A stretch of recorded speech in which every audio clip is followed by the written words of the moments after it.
And will the people be joining live the questions that you said, or is it gonna be afterwards? Yeah, after all, yeah, after you speak. Okay, I think we are live. I think Perfect. yeah, perfect. That's very nice. Yeah, I think I have to check it. Yeah, and we start right now. Okay, perfect. I prefer to check here. In the bigger screen. Yeah. Good idea. I think yeah. We are now live. Yeah, talking about. Okay, when we can start. Okay, mentor. Buenas tardes, Dita. I think it's Dita. Yeah, very good. Okay, dobar dan. Good afternoon for everyone who is watching from us from Europe. Good morning to all connecting from America. I'm Rafael Lopez, sociologist and researcher at Happy School Institute. This is the second cycle of webinars and talks, a world focus on the social brain, dedicated this time to social entrepreneurship. The title of this cycle of webinars is very clear: the strength of the new generations and the worldview of social entrepreneurs, empathy, ethical sense, and ingenuity. Once again, from Happy School Institute, we aim to bring the inspiring message from leaders who, with their experiences, ideas, and life stories, awaken the desire to work together for a better world. We would talk about all those skills that come from the social brain, such as empathy, altruism, kindness, social sensitivity, collaboration, mutual aid, collective resilience, and the search for the common good. We do it in conjunction with international, inspiring, and transformative leaders. Every day, leaders around the world make decisions that are critical to helping shape the world of tomorrow. We believe that these leaders can play an important role in achieving positive social change in accordance with the 2030 Agenda, both in their personal and professional environments. Therefore, we invite those leaders to participate in our Responsible Leadership Forums to jointly reflect on their role as leaders, share their experiences and insights, and learn from each other. We strongly believe in mutual inspiration and networking as the basis of a great potential for change. Today, we have an exceptional webinar with an exceptional leader, Mentor Dida. Raised during the war in Kosovo, Mentor knows well what happens when society does not nurture compassion and empathy in its citizens. This childhood sparked his path as a serial change maker, determined to promote these values through movement building for systematic and framework change. His leadership has touched hundreds of thousands of people, notably starting young as a student leader and co-founding 3 Kosovo non-profit organizations addressing youth empowerment, the environment, and poverty alleviation. Other than his ventures, Mentor has spent 5 years as a social entrepreneur at Ashoka, the world's leading social entrepreneur organization, and now he is a movement building architect consultant at the United Nations Development Project. In his free time, he serves as a coach for aspiring change makers throughout the world. Thank you very much, Mentor, for participating with us with Happy School Institute. It is an honor for us that you are sharing your time with us. Change maker, movement builder, social entrepreneur, Mentor, all yours. Yeah. Oh, thank you so much. I'm very happy to be here, and I love that the Happy Institute is making me happy, and so many others. So that's awesome. So yeah, thank you so much for having me. I'm really grateful and honored to be here. I wanted to, have as much interactions as possible but before that, I can share a little bit of some thoughts and ideas that I hope they would inspire new thinking and challenge some of the things, and also maybe, see the world differently. What I wanted to start with, first of all, I have to clear this up. My name is Mentor, not my title, okay? Because many people think like, oh, so his name is Dida? No, it's my name, right? So I want to clear that up. It's my name, and there's 2 reasons for that. One is I am from Kosovo, as he said there, the name makes sense. But 2 is my parents had too much time in their hands to pick a name. So there you go, Mentor. So I'd like to start with just sharing this. We are living in extraordinary times right now, and even virus outside removes the virus, it's still pretty extraordinary what is happening. And I want to share, a couple of things that I'm finding and I'm seeing. And I think that they will be having a huge implication on how the world goes and where it is going. And then I'm going to talk about, are we preparing the young people for that world, that is yet to be birthed, has yet to emerge. And I want to start with the story. Okay, so most of you, Rafael, you probably remember the old Nintendos that you had to go behind the TV, right? Behind the TV and stick it there.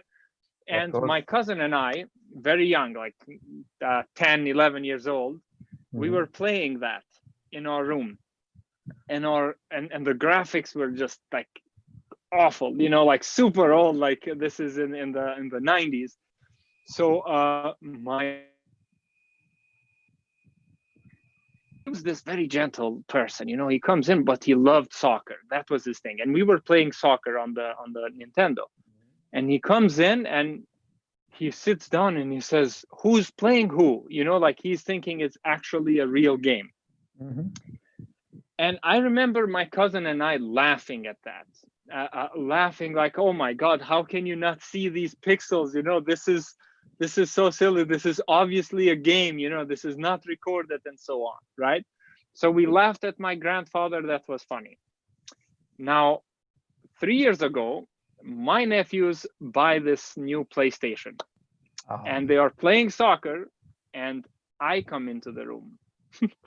And I come into the room and the player is pushing somebody up and doing something. And I'm like, oh, who's playing? So I said the same and they started laughing. They like, oh my game, this is not real. And it was very hard. If you've seen these new games, the details, all the things that they're pushing on these things, it's really incredible. So I was also, feeling that, wow, I am so old-fashioned like my grandfather.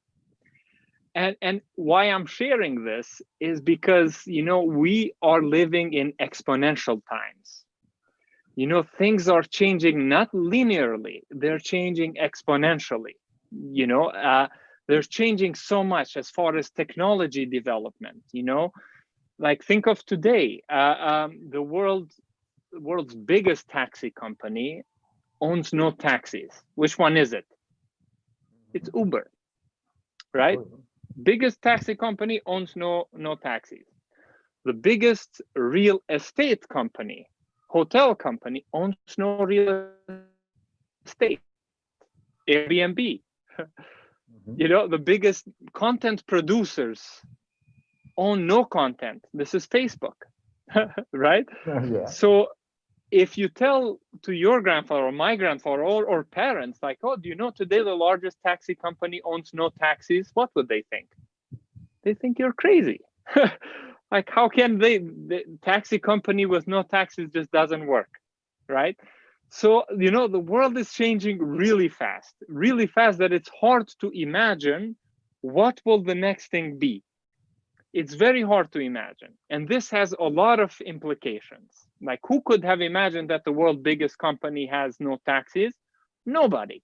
Nobody can imagine that. That emerges with times, an innovation here, technology, and that comes up. So here's how this affects us. Okay, so I was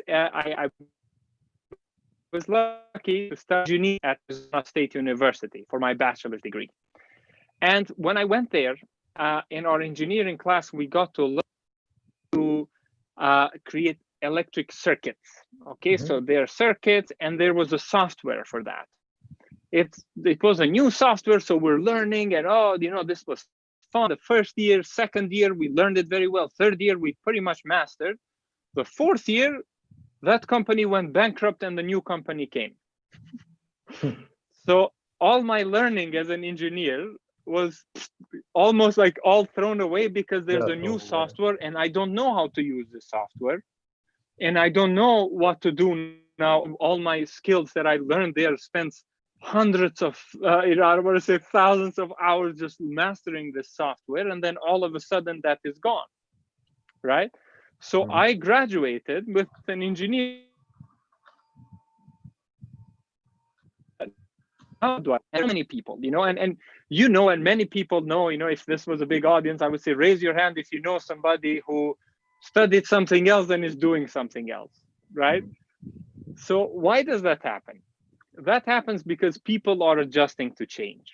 And this is where my first point is, right? My first point is the world is changing really, really fast, and we don't know what the changes will be.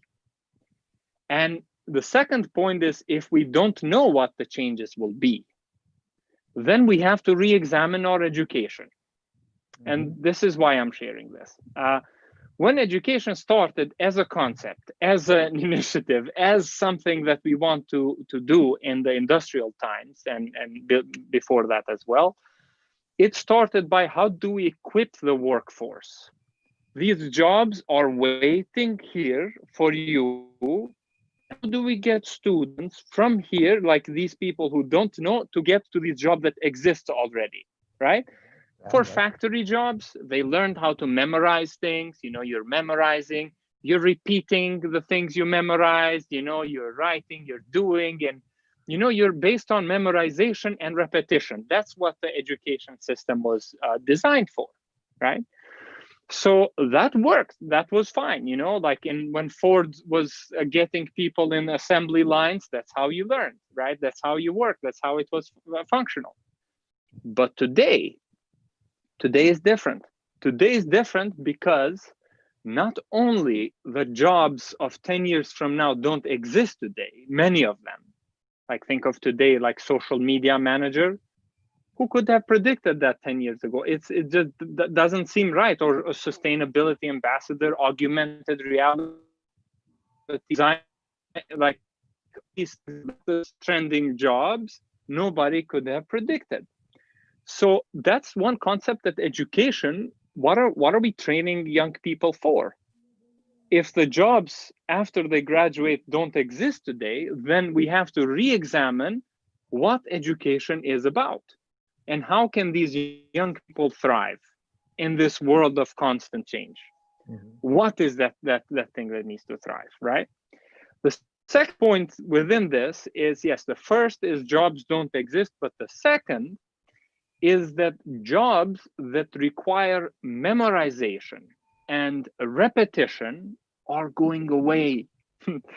They're being replaced. People in factories, like very few people are recognizing that, a machine works 24 hours a day, doesn't require health insurance, and it's 100.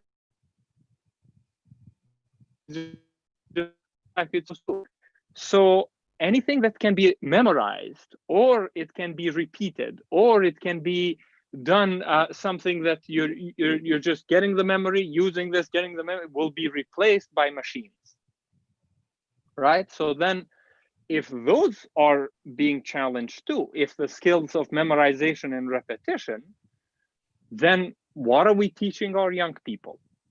Right? We don't know what the jobs of the future are. Right now, most of education in the world, you get to see that they're, memorize this thing and then memorize it for the test, take the test, do okay in test, and then forget it. I forgot most of the stuff. Yes, you can, of course, remember, and it teaches you patience and so on, but that's not the best way to go about that, right? So this is the second point. What are we teaching our young people? If the world is, we don't know the jobs of the future, we know automation and artificial intelligence and all these things are doing repetitive jobs, then what are we preparing young people to thrive? The third point, and my last point, and then maybe we can jump more into a conversation. The third point is about, okay, now how do young people thrive in this world of constant change? What are some of the patterns and some of the things that we can support them with? Well, first of all, the young people are not an end product. They're a result of a society, right? So, it takes a village to raise a child. It's not just, young people are not getting this, here more training, here's more. No. If you want to support your young person to thrive, You cannot just think of school system and create a new definition of success there. Why we need to focus on changing how young people grow up, and this is very important. Why this is the focus of many social entrepreneurs like me in young people is because the society's statement about where the future is, that's where we define that by how we treat young people today. Mm-hmm. So think about that, right? Yeah. Our statement as a society on where we want to go and how we get there is reflected on how we treat young people today. If society decides that, you know what, young people don't need to memorize these things anymore, they don't need to get just test after test after test after test, then you get a different education system. But so focusing on young people is how do you bring this new awareness for the future. Now, as far as what do young people need, I'm going to mention two things very briefly, and then we can jump deeply more into it. But the first one is well-being, to be well, healthy, right? And I share this because I've seen, like, I went to Yale University. I was giving a presentation there, and I was working with this center there. It's called Yale Center for Social Emotional Intelligence. They're really awesome. And what they've done that really blew my mind, and this was a partnership with Facebook we're doing, they shared this statistic that they have done, and they have asked 22,000 high school students in the United States. Many questions, but one of the questions that really hit me was, how do you feel when you're in school? How do you feel when you are in school? The top 3 feelings that students feel while they are in school is bored, tired, and stressed. 8 out of the 10 feelings are negative feelings. So we're doing something fundamentally wrong with the way we're treating young people. Because if they're feeling like that in school, that's not going to go away when they graduate. That's going to develop into disease. That's going to develop into mental health disorders. There's an epidemic happening right now when you look at mental health. You know, people of anxiety and all these things. So how do we prioritize the well-being of students so that when I send my child to school, I want them to be happier when they come out back home? Not, oh God, I just finished school, I'm so tired. You know, I want to be happy. I want them to be well. Why aren't schools like that? Why don't we measure how a school performs based on if students want to leave the school end of the day or not? Right? So that is that's something is we have to focus into making it a place of happiness and well-being. These are foundational skills for today's society. If things are changing so fast and you're not well, you're going to be overwhelmed. You cannot be able to focus, pay attention. And I don't want to get into the science of paying attention, how it's dropped to 1.3 seconds. Young people have like attention span based on 3 point something, so it's decreasing, right? So it's important that we can pay attention, we can be well. So that's the first one. The second one, now being well doesn't get the job, right? You figure out, but as something that you need to do, and this is where social entrepreneurs know this very well. You need to learn how to create value, to add value in society. And value today comes from creating change, right? Not just being a result of changes that are happening. But when you see a problem in your company, in your school, and all these things, you take action to solve it. You become a change maker.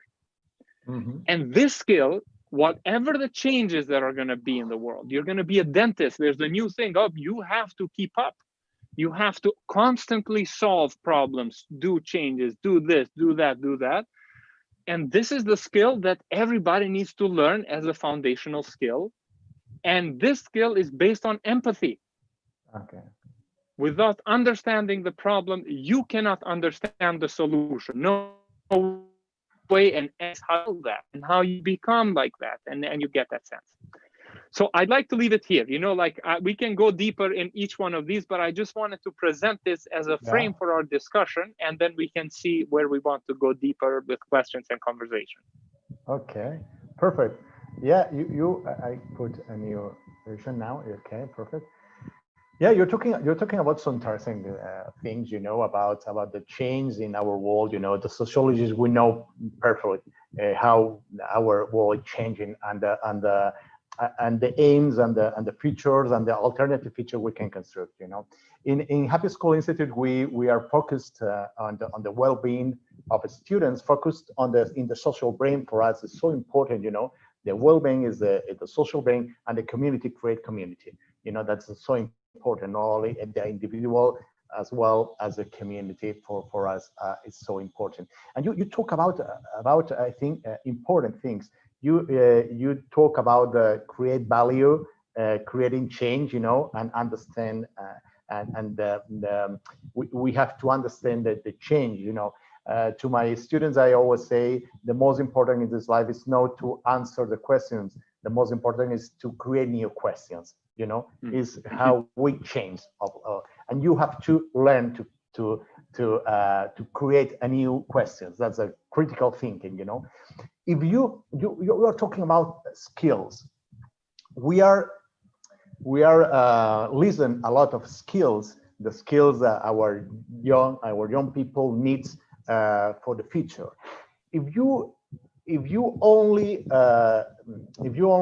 can recommend 5 skills, important skills for the future, important skill for the revolution in education, you talk about something important. We are talking about new economy 100 years ago, new economy, 50 years ago, new economy, 20 years ago, new economy, right now, new economy, but the education is the same, New education, no, we are not talking, we have a experimental, schools, but no new education in the institutional. For you, which are the most important skills for the future for these young people who are watching us right now? Well, I think well-being is a skill. Mm-hmm. And the reason why I say this is that it is something that we have to cultivate in us regularly. The ability to be well. Like for dental hygiene, you brush your teeth twice a day.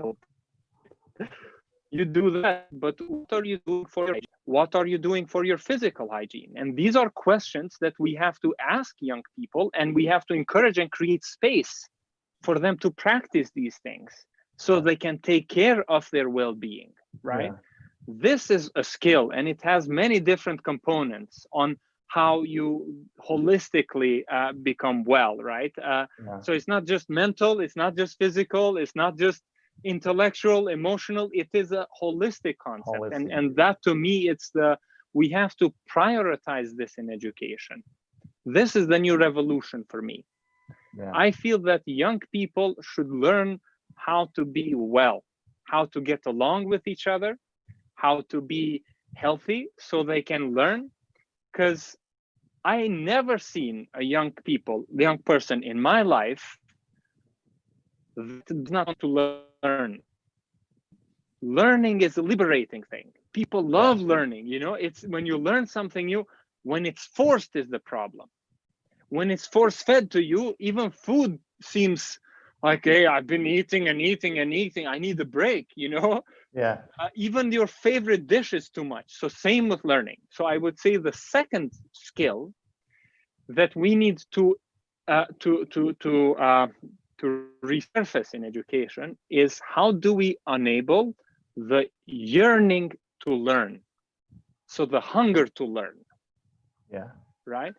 And this is something that we have to work towards. You can say like, oh, it is passion, it is all this, no, but you have to make things in such a way that you're naturally curious. All kids are like that. You see a kid, they say, oh, why that? Why this? Why that? Why this? Why? They want to learn, nurture that, and keep that. So this is not, maybe this is not the skill. This is something we just have to not squander out of kids. You know, so find something that you want to learn. Because when you find that, then you find more energy, more enthusiasm. You want to learn it on your own. You will go to the library. Nobody will force feed you to learn once you find something that you want to dedicate this thing for, right? So I would say that's a critical component out there. And maybe just one more, you know, we can talk about more, but I like to talk about the importance of compassion. You see, if you're well, you're naturally going to be compassionate. But I want to bring compassion again, you know, because compassion from like the Stanford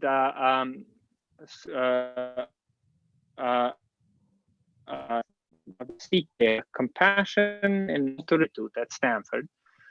And what they're doing, the way they defined it, I really love this.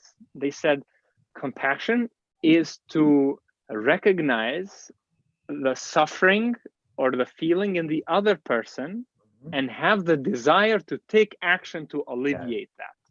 That's most important, the desire, you know? Because you can feel.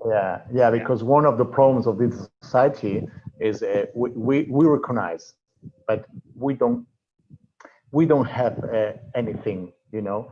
We don't do anything to recovery. You do, and we don't have the need to help the other, you know, and that's so important, you know. And I love this so much. You know, you are talking about, you know, and one thing I think is amazing. It's necessary, and people is not talking about it. Is the curiosity, you know. The people, the child, the kids are so curious, you know, and we don't have we don't change this curiosity they have to knowledge. We don't have this path, you know. We don't have anything to connect with their passion, you know, their values. They have values also. Mentor, we've a lot of questions for you. You know, I want to start. You know, for example, I don't know how to start. For example, you are talking about. I'm translating. Sorry, you have spoken about change. Okay, change. But how can we young people work with the resistance to change that we often meet in institutional and organizational dynamics? Ooh. Beautiful question. I love this. This is awesome. This is awesome. I had this question when I was a student. You know, I'm getting goosebumps right now. Here's the story, right? How it was, how I understood this. When I was a student, I was in charge of putting this very large volunteering event for my university. Yeah. And, you know, Arizona State University has 100,000 students. So it's a very big university. And I was determined that, you know, at least 30% of that needs to come to volunteer this one day.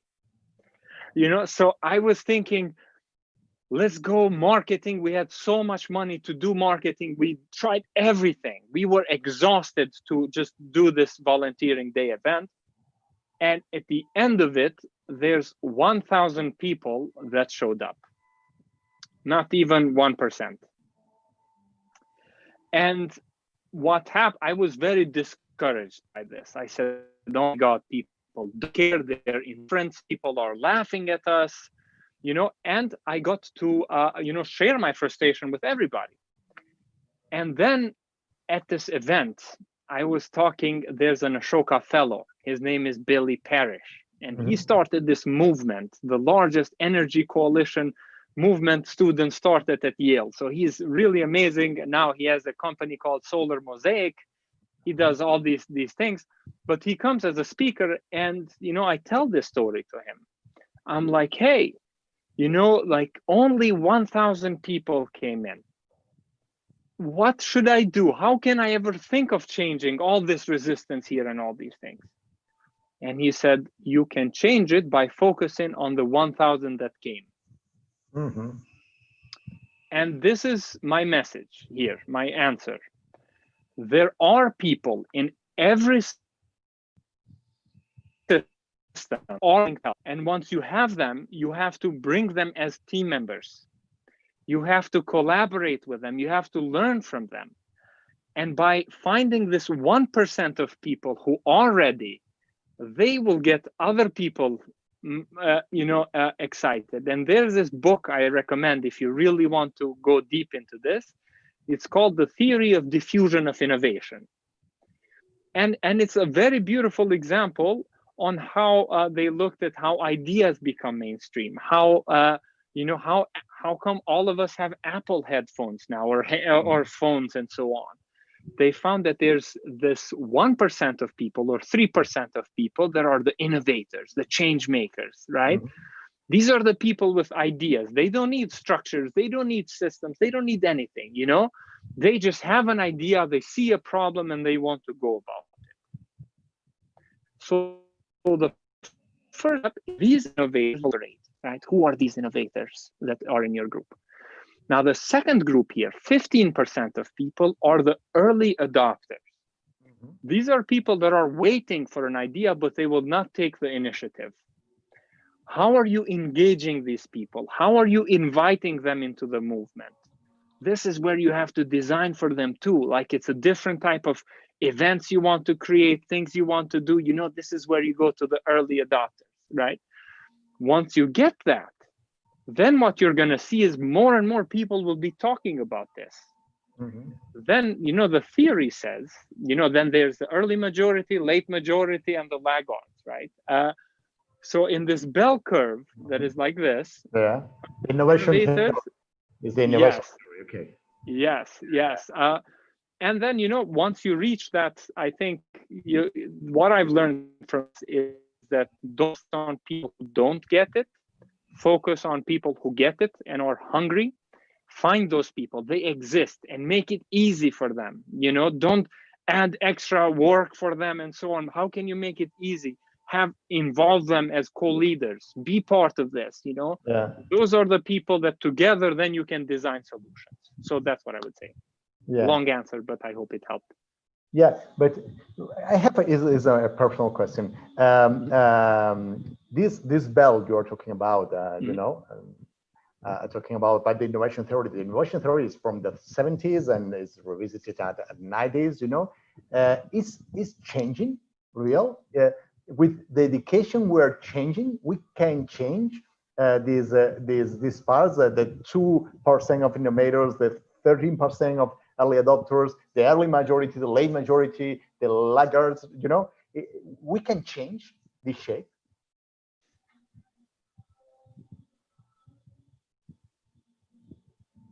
Yeah, absolutely.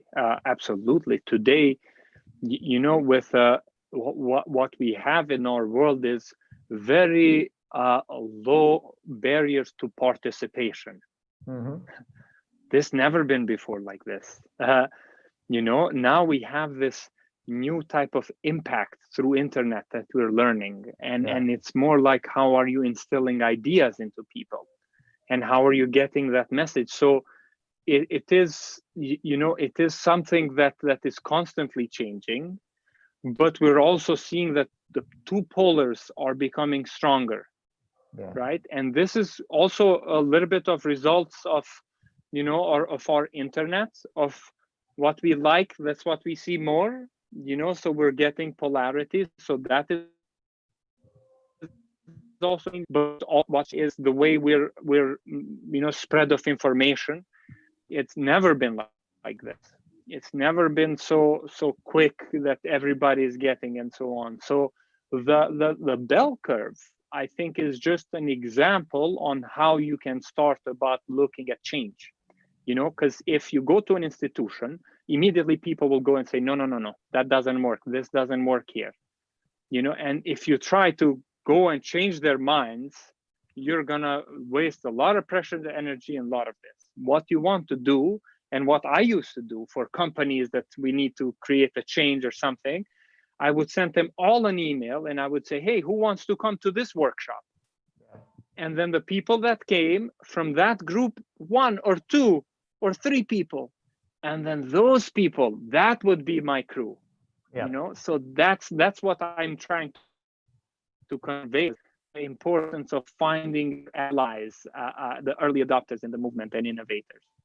Yeah, we're sharing the conversation and following the conversation. The former question came from Peru. Now it's from Colombia. You know, you are talking about the leaders for change and leaders for innovation. You know, and the question is: schools prepare us to be graduates, but not to become leaders. You know, how should classical education deal with preparing leaders for change and innovation?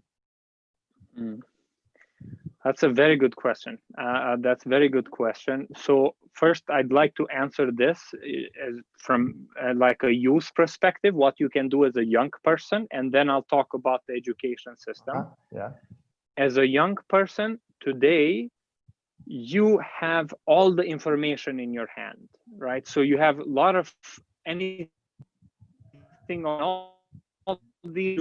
What you find is a problem you want to solve, something that you want to dedicate your life on, something you really want to change. Now, once you find that, whatever you can do outside of school, do that. Start a club. Maybe in school you can start this club. Start posting on social media.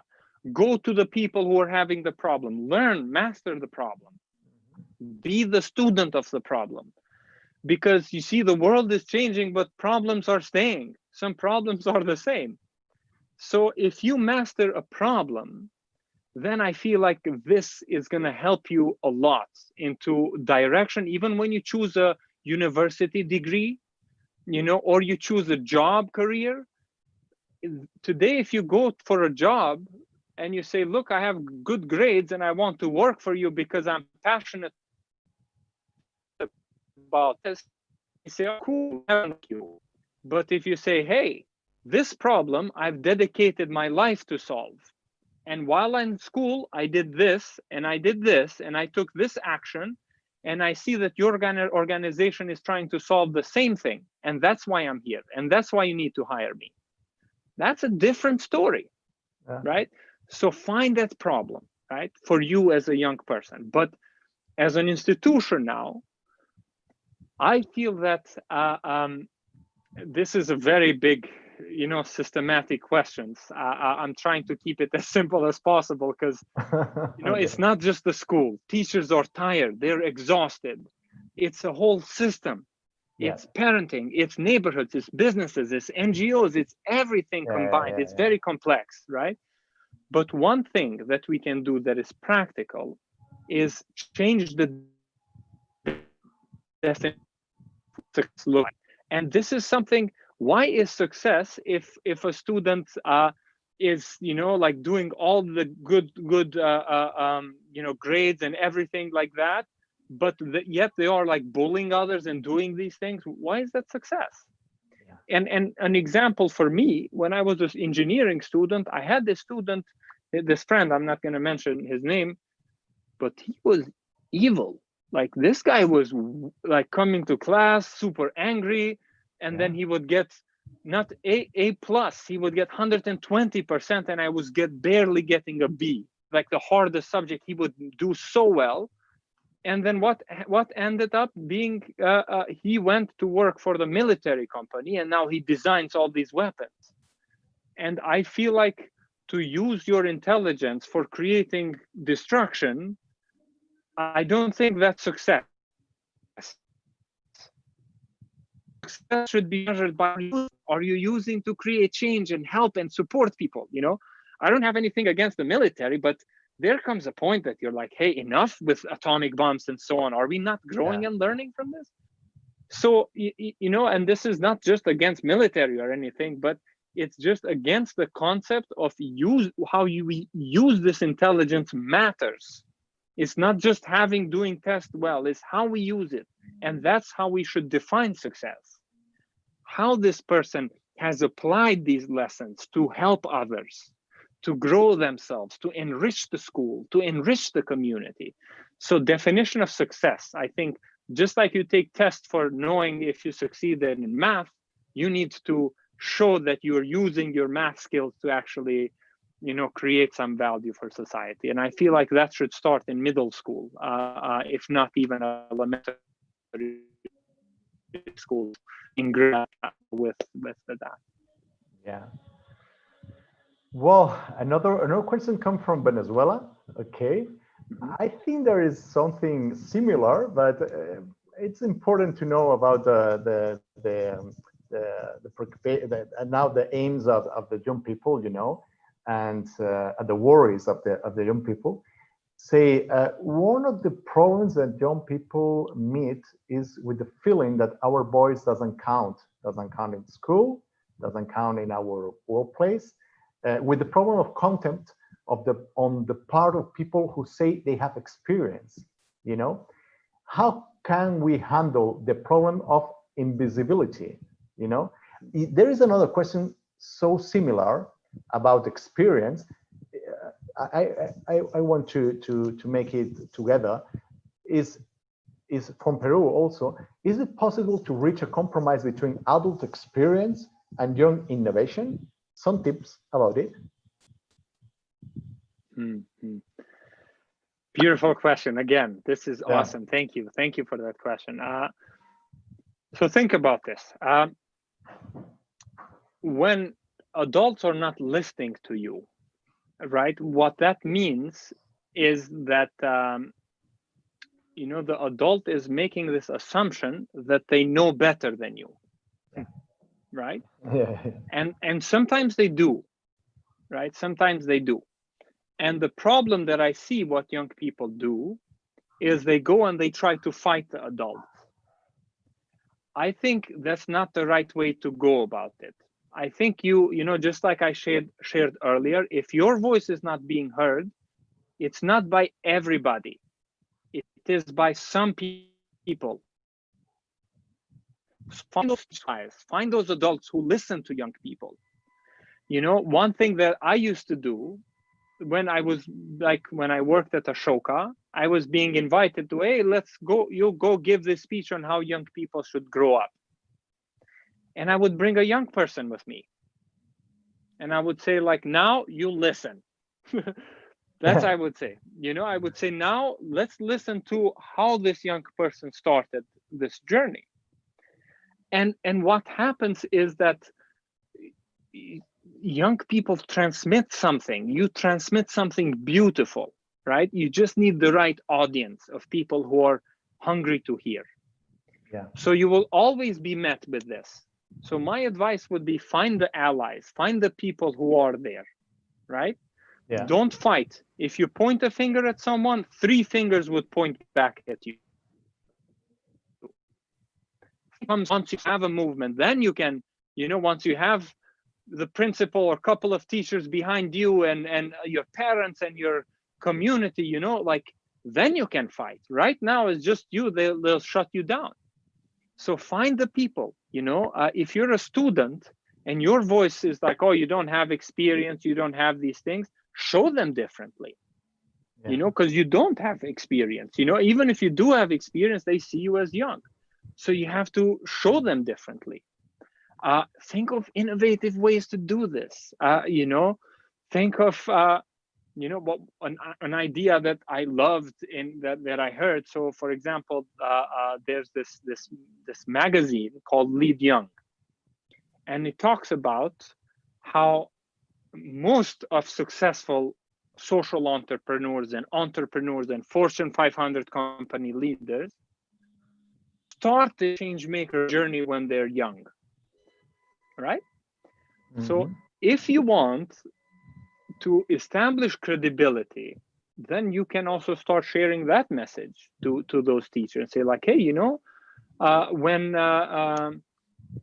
this person, I can give you an example. For instance, when Bill Drayton, the person who started the field of social entrepreneurship, when he was in school, he started a magazine detailing things and so on. And now look at where he is, or you get someone like Richard Branson, or you get like Ariana Huffington, or all these people that start young turned out to be successful.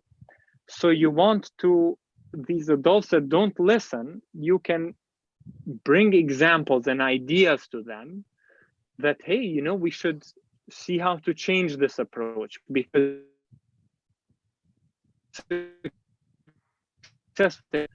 host a conference in your school, bring speakers just like this, and bring your teachers.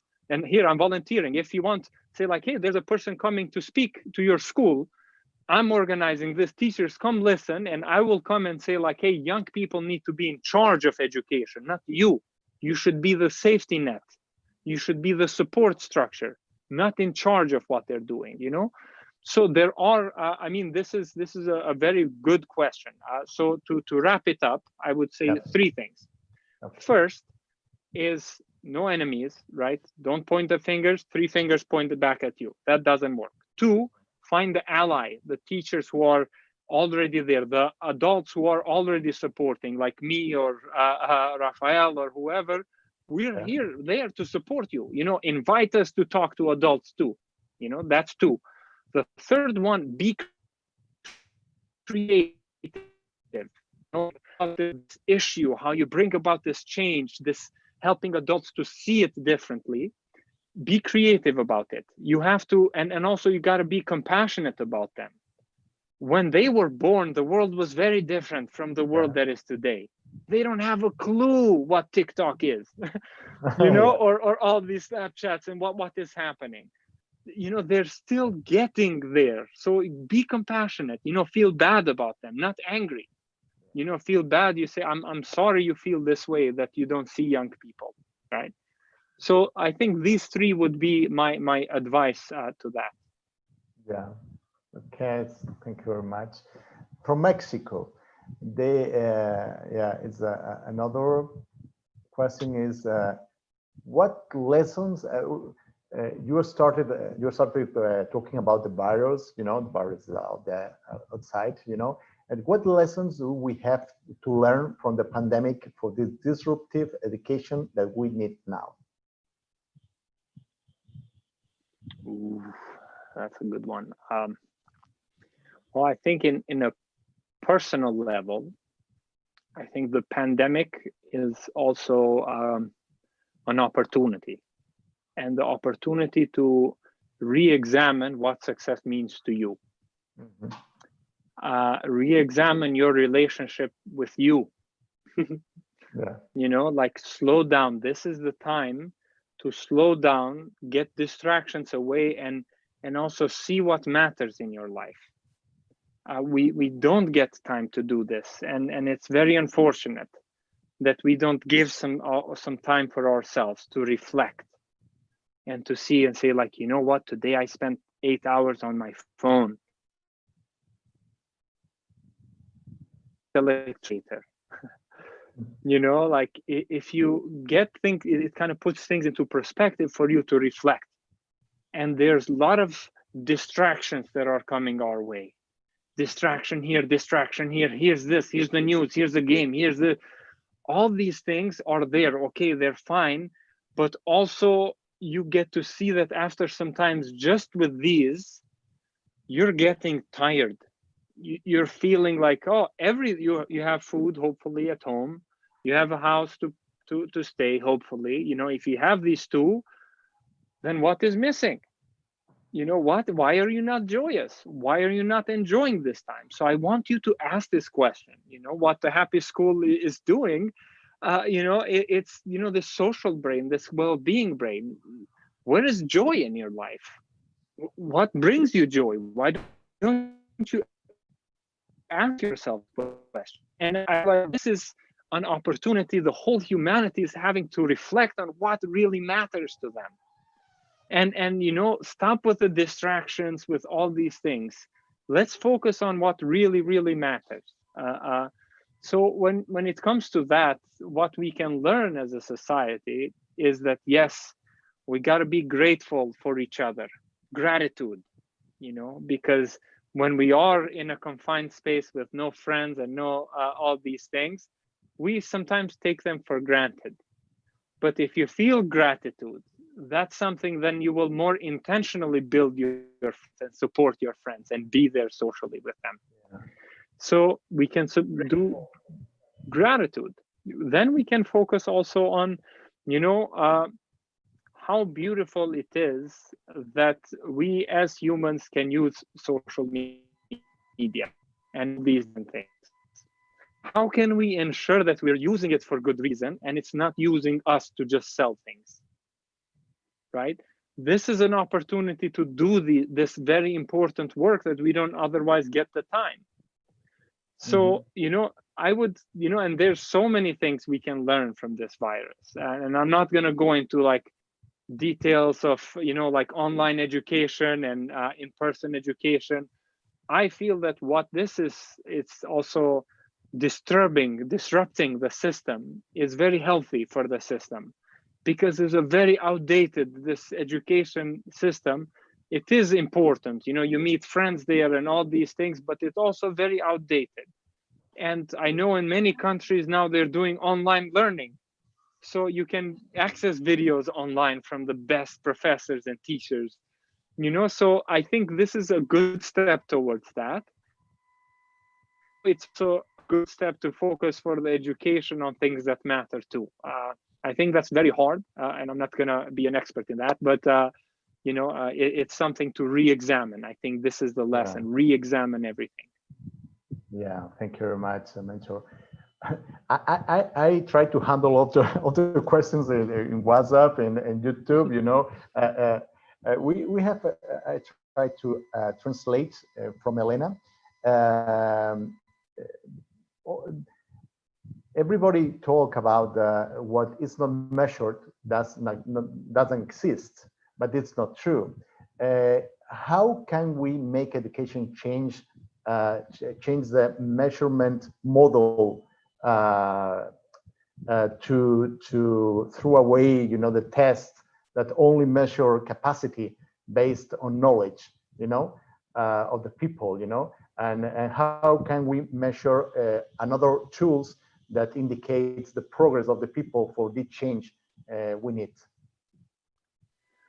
Very good question. I wish the relevant stakeholders ask these questions, Elena.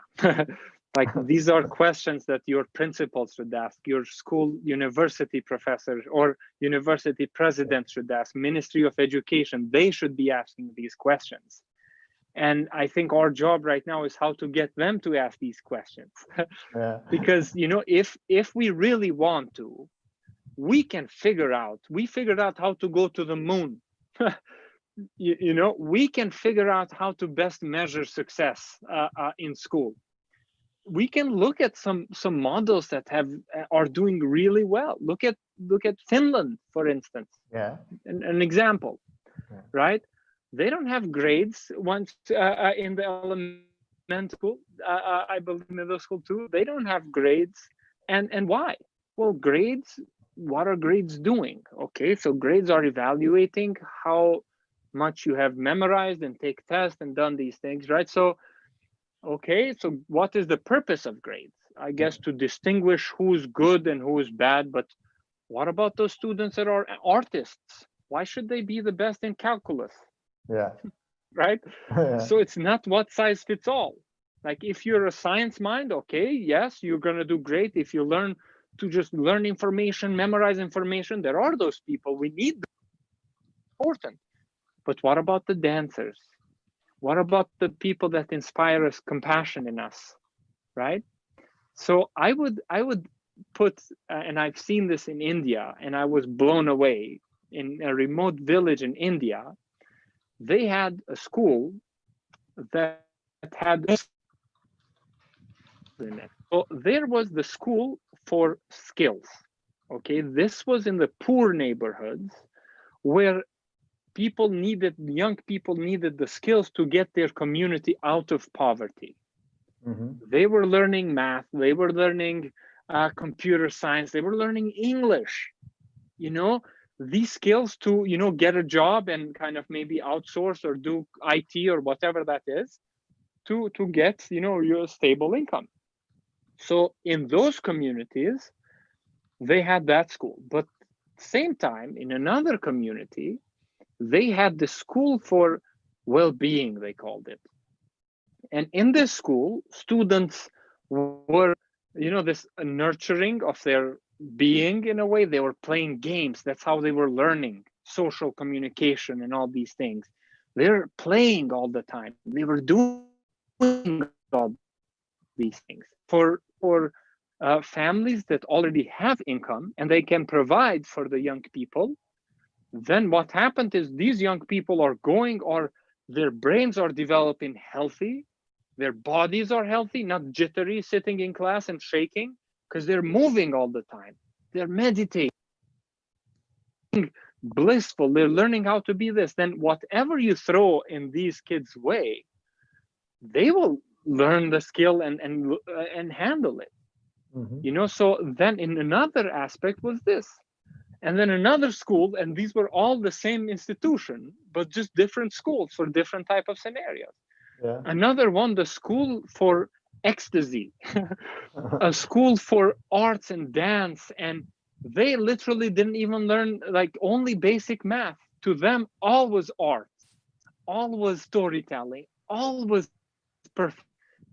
For them, it was, like I would want my kid there, because I know I will have enough to provide. I don't need extra money and all these things. So I want my kid to reach its fullest potential. Yeah. So this, I think, is a hint towards an education system that is not one size fits all. An education system should be different for different young people to go and have different experiences of growth, of transformation, rooted in well-being, rooted in change making, and rooted in finding for young people to find what they're good at. Now, if you are, let's say, how to measure how the school is, how the dancing school is doing, for instance, are they performing well? How do we measure that? Here's a simple one. Let's see how many smiles students have during the day. Yeah. Right? In airports, you've seen those things that you smiley face. You can just click how you're feeling. Yeah. Right? We have mechanisms to do that, but we don't have the willingness. And we have to really think about this and bring about this. But the right people also need to ask the questions and challenge these notions, and we're not doing that. And I feel like that's our first battle, is how to get this new idea to this older generation with the old mindset, with the old worldview. How do we change them, and how do we support them? And this is the battle, this is the movement. And once that happens, these other things will trickle down. This will be there. And young people are, I don't want to put more pressure on you, but honestly, like, you can lead this change. This is your future, your life. And if people are teaching you how to memorize things that are boring and all these things, organize your friends, organize everybody, and demand change. And here we are. I'd be love to help you anytime, and so many others. That's really a reflection that we have, that when a child does poorly, for example, in one subject, and very well in another, we reinforce the bad and don't take advantage of his talent in the good one, because we are focusing our education system on failure, not on success. That's important, and it's something about you are talking about. We have only a few minutes. There is two more questions I want to. Yeah, just a quick follow-up to that. Just one quick thing. Yeah, of course.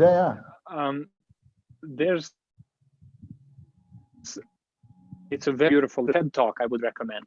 It's called How Schools Kill Creativity. Okay. And in that TED Talk, I think it's the most watched TED Talk. It's by Sir Ken Robinson. It's hilarious. It's funny. It's awesome. Yeah. He's talking. He talks about this girl that she could not focus in the school, and they sent her to the doctors, the principal, they diagnosed her with ADHD and all these things, and here's the pills and all these type of thing. And this is an increasing trend in United States. It's becoming, the pills for these type of things are like candy these days, everywhere. Yeah, this you cannot focus, cannot do this, cannot do this. And the what ended up happening, that girl, that parent said, no, my child will not have this medicine. They went to a psychologist, and the psychologist discovered that this girl is a dancer. She dances, that like she's some music, she's doing all these movements, she has body intelligence.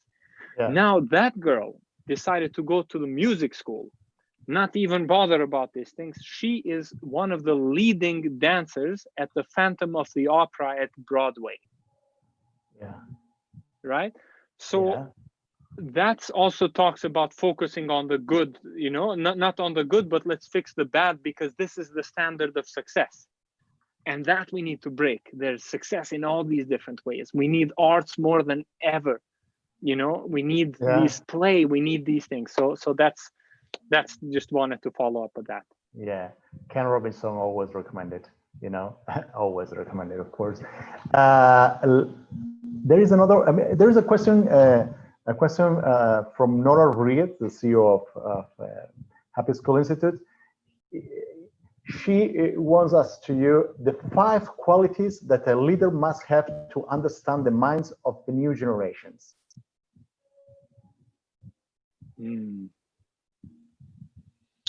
Wow, 5 qualities that an adult leader needs to have to understand young people. Young people, yeah. Patience. Yeah.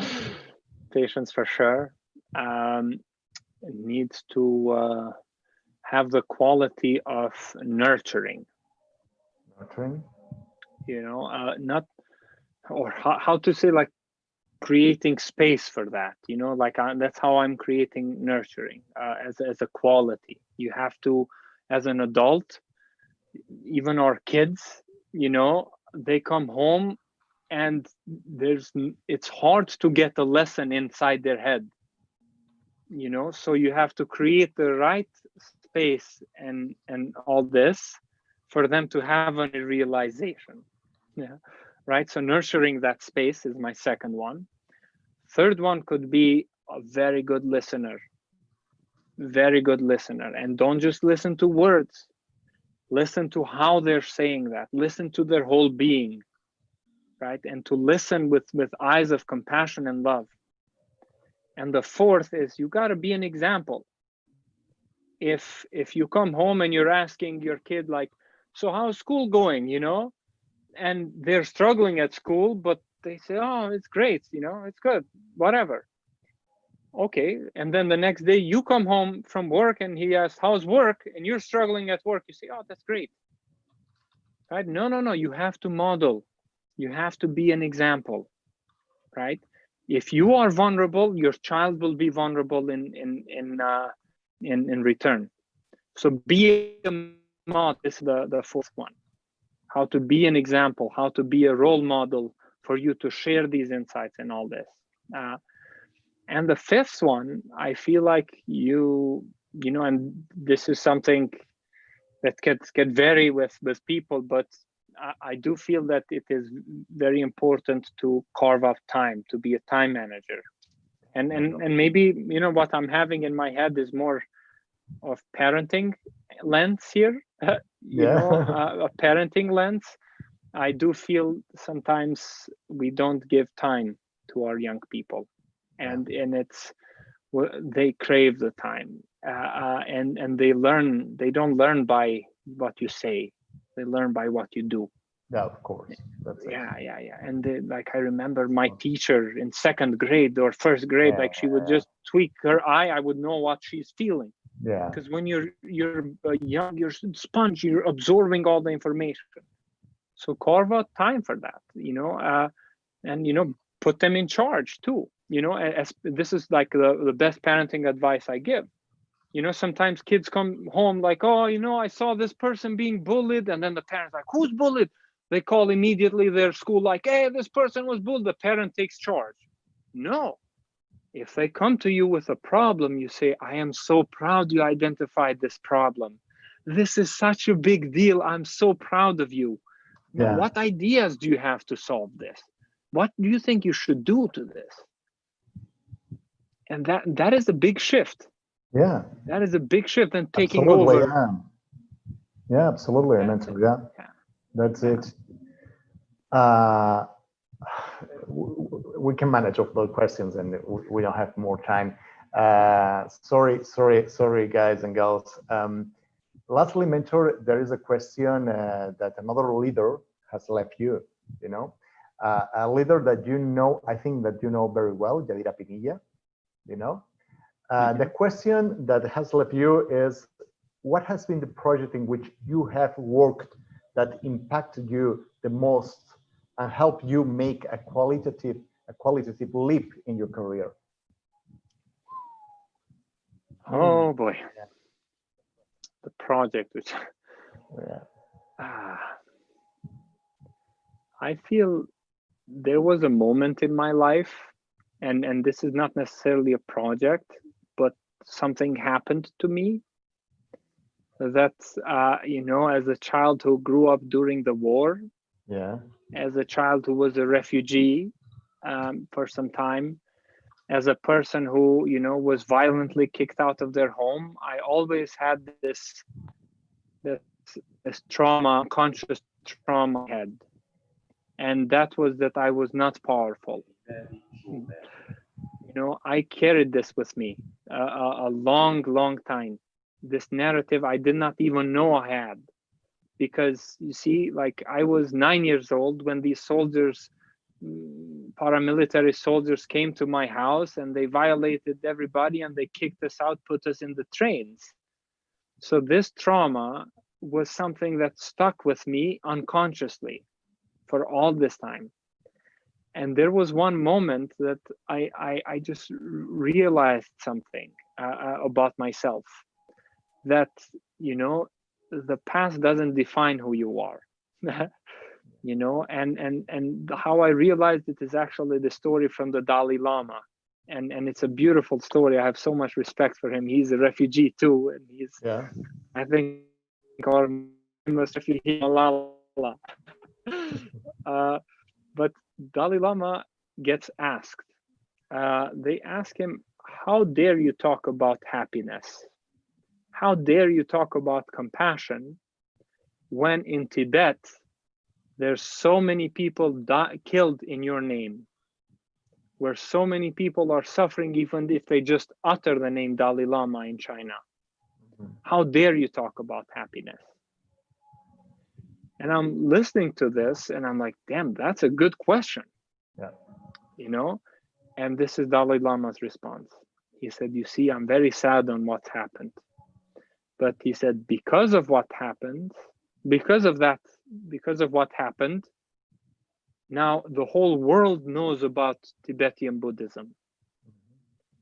Because of that unfortunate event, we have evolved to get this place where now we're not just isolated in one place, we're worldwide, and our whole world is our family. And he said, the trauma and the tragedy in your life, it can be used to put you down or as a source of strength. And source of strength, because you will use that to create change and ensure others don't go through what you're going through. And to me, that really touched me. I said, wow, you know, I have gone through all of this crap, and so many of people in Kosovo have gone through this crap, through this war, through this, you know, like ethnic cleansing process. And I want to work so that this doesn't happen to everybody. And this shift in me happened almost like a revelation. I went from, you know, this posture to this posture, to empowerment, because then I said, I'm on a freaking mission, and whatever project comes to my mind, I will do it. You know, like this will be, I will commit my life to create compassion and love and all these good inner human values, promote them in this world. And no matter what I do, it's how I do it, how I inspire people. And when I have this change in my story inside my head, that my career, just took off. When I had this, I was 21 years old. I was in a junior in college, okay, in university, engineering school.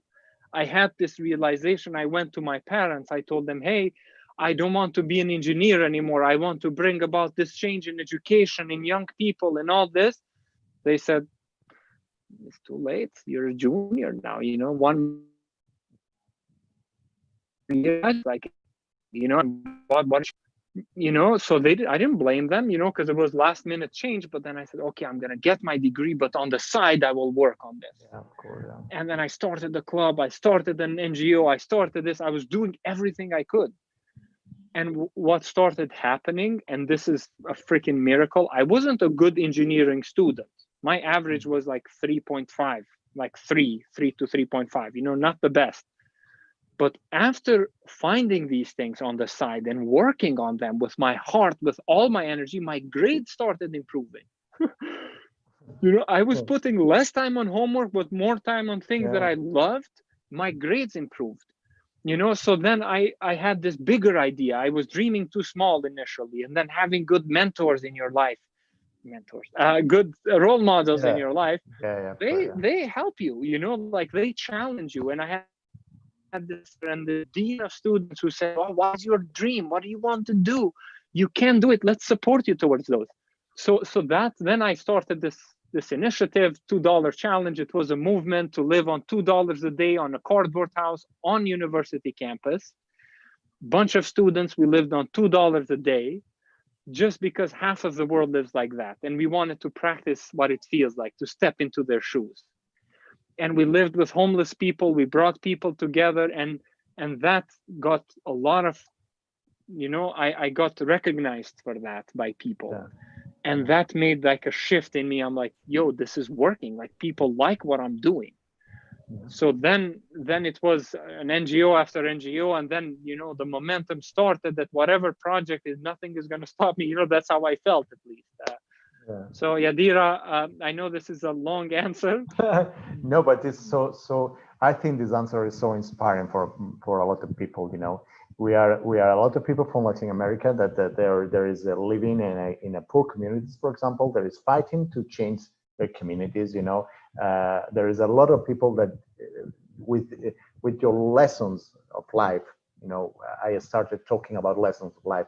With your lessons of life, they are be inspired by your words. That your words are your life. For our it's so important. Yeah, absolutely. And just one more thing, if you'd like to connect, I live for this, please reach out. Facebook, Instagram, LinkedIn. I am here for you. Whatever you're going through, let's do this together. Okay, whoever you want. Yeah, we need you, mentor. We need you, the people who are working in the Happy Schools Institute, and the young leaders in Latin America, the Spanish speaking, as people needs references like you. Mentor, I don't know, but if I pronounce correctly, Faleminder Itsume. Yes, thank you very much. Perfect. Thank you very much. In Spanish, we say "tu fama te precede." It's like something like reputation precedes you. This time the experience of listening you has exceeded our expectations. I think Spanish speakers, young leaders, need to listen to you. I hope this webinar will be the first of another collaboration between us. I think it's so important. And as Nora Rodriguez says, our CEO, we have to create a great movement, for Latin America, for the young people in the world. Let's join forces, please, mentor, and tell you again, thank you very much for this so inspirative webinar. Thank you, mentor. My pleasure. Thank you all, and I hope you all are well. My wish and my blessing is that everybody finds the time to take care of themselves and to help to take care of others. Okay, thank you so much. All right, take care. Bye-bye. Thank you, mentor. Y a todos los que nos habéis seguido desde Latinoamérica, pues muchísimas gracias, y desde España, muchísimas gracias por haber seguido este tan inspirador webinar. Os esperamos en otras ediciones de los webinars, el próximo ciclo que vamos a celebrar en el próximo mes de agosto, y muchas gracias, como siempre, por estar ahí. Un abrazo muy fuerte.